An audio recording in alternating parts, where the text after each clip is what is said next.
বলখালী বিপ্লবী ছাত্র জনতা আজকে আমাদের দীর্ঘদিন হয়ে গেছে হাদি ভাইয়ের আসামিদের এখনও সরকার কোনো গ্রেপ্তার করতে পারে নাই, যে আমরা তার প্রতিবাদ স্বরূপ ইনকিলাব মঞ্চের সাথে সমঝোতা রেখে আমরা আমাদের উপজেলাতে আজকে এই দেওয়াল চিত্র অঙ্কন করতেছি যে আমরা হাদি ভাইয়ের সুষ্ঠু বিচার চাচ্ছি।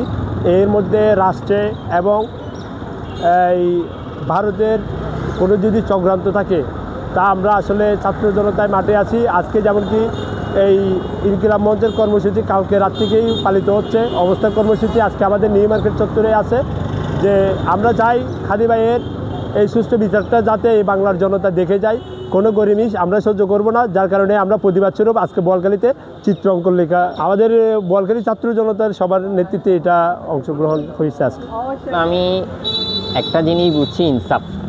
আমি এতদিন আসলে কোনো কথাই বলতে পারিনি। আমি আসলে মানুষের আমরাই ঠিক না বলে আমরা কথা বলতে পারিনি। আমি যখন দেখেছি ওসমান হাদি ভাইয়ের প্রত্যেকটা কথাই জনমানুষের কথা, সেই কারণে আমি আসলে ঘরে বসে থাকতে পারিনি। আমি মূলত বের হয়েছি ওসমান হাদি ভাইয়ের জন্য। আমি চাই যে ওসমান হাদি ভাইয়ের যে ইনসাফের কথাটা বলে গেছে এটা যাতে আমরা আজীবন মরণ অবধি টিকিয়ে রাখতে পারি। এই কথাগুলো জনমানুষের যারা জানে না, যারা বুঝে না, ওদের কাছে পৌঁছে দেওয়ার জন্য, হাদি ভাইয়ের মূল নীতিগুলোকে পৌঁছে দেওয়ার জন্য আমরা বুঝাতে চাচ্ছি হাদি ভাইয়ের যে নতুন বাংলাদেশ, যে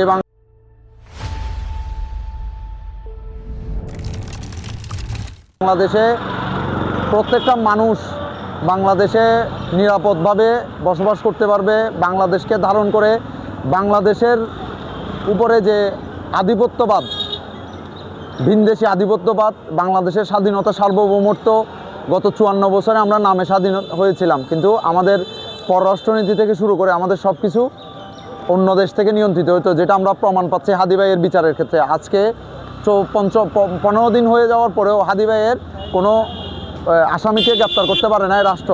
সেখানে আমরা দেখতে পাচ্ছি বিভিন্ন ফেসিস্টের যে এস্টাবলিশমেন্টের যে মিডিয়াগুলো ছিল, প্রথম আলো, ডেলি স্টার, ওখানের ভবনে তৌহিদি জনতার যে বিক্ষোভের একটা অগ্নিস্ফুলন, সেটার ফলে যে অগ্নিকাণ্ড হয়েছে, ওখানে আমাদের সাধারণ হুজুরদেরকে, আমাদের আলেমদেরকে এবং জুলাই সাধারণ যে কর্মীরা তাদেরকে গ্রেফতার করা হচ্ছে গণহারে, কোনো রকম রাগ ডাক ছাড়া।